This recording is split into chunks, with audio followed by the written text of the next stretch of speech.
छात्रों, पिछले वीडियो में हम लोग पढ़े हैं क्रमिकत्व क्या होता है, कार्तीय गुणनफल क्या होता है, दो समुच्चयों का संबंध क्या होता है और संबंध का प्रांत एवं परिसर, ठीक है ना। हम कैसे ज्ञात करते हैं, इस वीडियो में हम देख ले रहे हैं कि संबंध कितने प्रकार के होते हैं। तो संबंध कितने प्रकार के होते हैं इसके बारे में अध्ययन करेंगे, ठीक है ना। ये काफ़ी इम्पॉर्टेंट है, परीक्षा में आता भी है, ठीक है। पहला देखा जाए, पहला है स्वतुल्य संबंध। अंग्रेजी में इसको कहा जाता है रिफ्लेक्सिव, अंग्रेजी में इसको कहा जाता है रिफ्लेक्सिव, ठीक है, रिलेशन। यहाँ स्वतुल्य संबंध यहाँ लिखा हुआ है, यदि किसी समुच्चय ए में कोई संबंध आर इस प्रकार हो कि ए का प्रत्येक अवयव स्वयं से आर द्वारा संबंधित हो, तब एक अवयव का स्वयं के साथ संबंध, ए का प्रत्येक अवयव, ठीक है ना, ए का प्रत्येक अवयव, ए का प्रत्येक अवयव,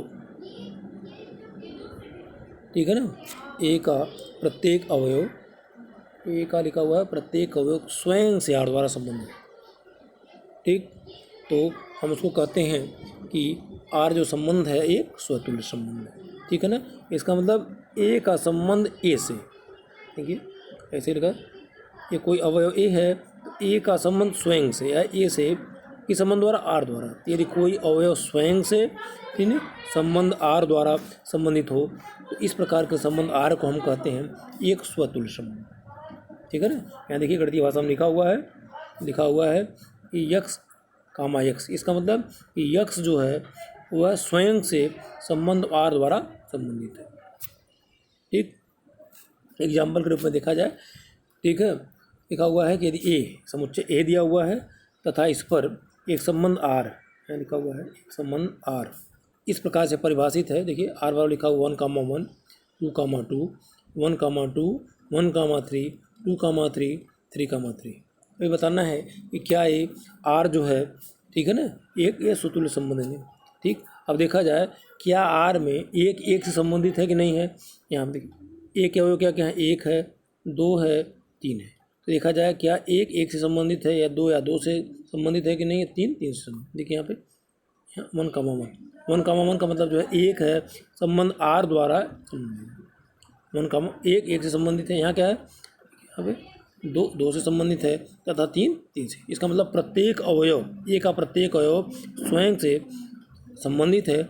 इस प्रकार जो आर है वह क्या है, एक स्वतुल्य संबंधित है।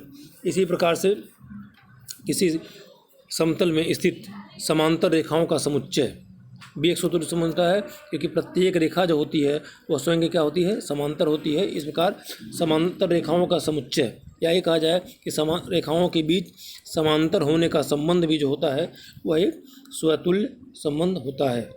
अगला जो इम्पोर्टेंट आता है वो है सममित संबंध। अंग्रेजी में इसको कहा जाता है सिमेट्रिक रिलेशन। देखिए इसको सिमेट्रिक रिलेशन कहा जाता है। सिमेट्री का मतलब क्या होता है, यदि कोई समुच्चय दिया हुआ हो, यदि किसी समुच्चय ए पर परिभाषित संबंध आर संबंध, ठीक है ना, सममित संबंध कहलाता है। यदि लिखा हुआ है एक्स आर वाई इम्प्लाइज को कहा जाता है, अंग्रेजी में पढ़ा जाता है इम्प्लाइज।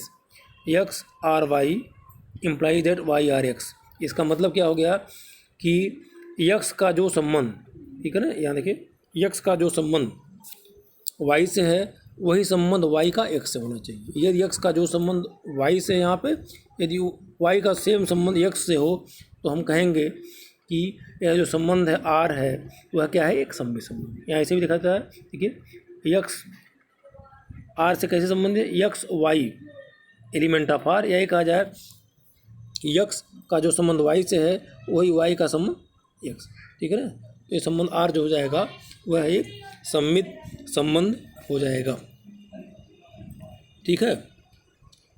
अब एग्जाम्पल के रूप में और देखिए यहाँ पे एग्जाम्पल दिया हुआ, देखिए कह रहा है कि आर प्राकृतिक संख्याओं के समुच्चयन, देखिए प्राकृतिक संख्याओं का समुच्चयन में एक संबंध है। आर प्राकृतिक संख्याओं के ऊपर एक संबंध है जिसके द्वारा यहाँ लिखा हुआ A B element of M. इसका मतलब है कि ए और बी जो है ये प्राकृतिक संख्याएं हैं, तथा ए और बी जो है अवयव ए और बी जो है, देखिए यहाँ पे ए और बी संबंध आर द्वारा इस प्रकार से संबंधित हैं कि ए बी को विभाजित करता है। ए बी को, या देखिए इसको ऐसे भी लिखा जाता है, ये क्या कर रहा है, ए बी को विभाजित कर रहा है, ठीक है ना। तो ये दिखाना है आर सममित है कि नहीं। ठीक, एग्जाम्पल के रूप में देखा जाए कि, ठीक है ना, ए बी को विभाजित करता है, मतलब ऐसे देखा जाए,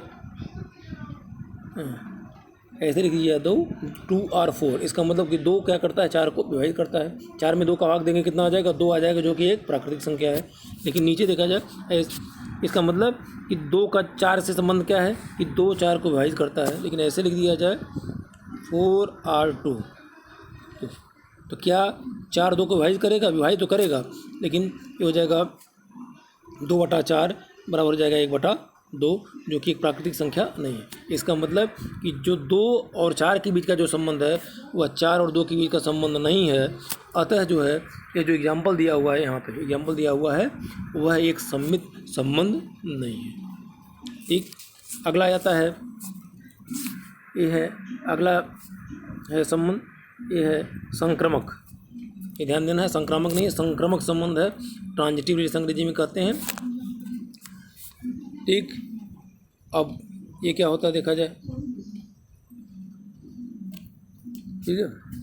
यदि परिभाषा देखा जाए, यदि किसी समुच्चय ए में संबंध आर, कोई समुच्चय ए दिया हुआ है, उनके अवयवों के बीच संबंध आर इस प्रकार से हो कि एक्स वाई जेड, 3 अवयव हैं, एक्स वाई और जेड 3 है, एक अवयव है। यदि एक्स और वाई के बीच, देखिए x y element of R का मतलब कि एक्स और वाई के बीच जो संबंध आर है, या ये कहा जाए कि यदि एक्स और वाई के बीच एक संबंध आर है और वही संबंध देखिए वाई और जेड के बीच है, ठीक, तो यदि वही संबंध एक्स और जेड के बीच हो तो कहा जाता है कि संबंध क्या होगा, वो संक्रामक होगा। ठीक है, इसका मतलब हो गया कि एक्स जिस संबंध द्वारा वाई से संबंधित है, यदि वही वाई उसी संबंध द्वारा जेड से संबंधित हो और अंततः वही संबंध एक्स और जेड के बीच का हो, हम कहते हैं कि वह संबंध जो है वह एक संक्रामक संबंध है। ठीक है, एग्जाम्पल के रूप में दिया है। दूसरे एग्जाम्पल के रूप में देखा जाए, रेखाओं के लंबवत, रेखाओं के लंबवत, हम रेखा ले रहे हैं यहाँ पे, दूसरा देखा जाए ऐसे, ऐसे देखा जाए, एक रेखा ऊपर वाली है एक्स, ए है, बीच वाली है, बीच वाई है और ये जेड। ठीक, 3 रेखाएं हैं। देखिए एक्स और वाई क्या है, एक्स और वाई के बीच का संबंध क्या है, जरा देखिए, एक्स जो है वाई पर लंब है, देखिए लंबवत होने का प्रतिबंध। एक्स और बीच के बीच का संबंध क्या है कि दोनों एक्स और जो वाई पर क्या है, लंबवत है। वाई जेड के ऊपर लंबवत है, तो फिगर से देखिए एक्स जेड पे लंबवत है कि नहीं, देख के बताइए।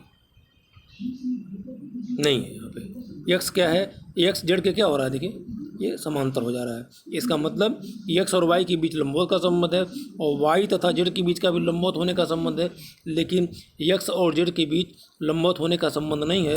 अतः सरल रेखाओं के बीच लंबवत होने का जो संबंध होगा वह संक्रामक नहीं होगा। ठीक है ना। इस प्रकार से हम देख रहे हैं कि स्वतुल्य संबंध क्या होता है, सममित संबंध क्या होता है तथा संक्रामक संबंध क्या होता है। यह 3 प्रकार के काफ़ी इंपॉर्टेंट संबंध है। इसके बाद हम और आगे संबंधों के बारे में, ठीक है, अध्ययन आगे के वीडियो में करेंगे। ठीक है, धन्यवाद।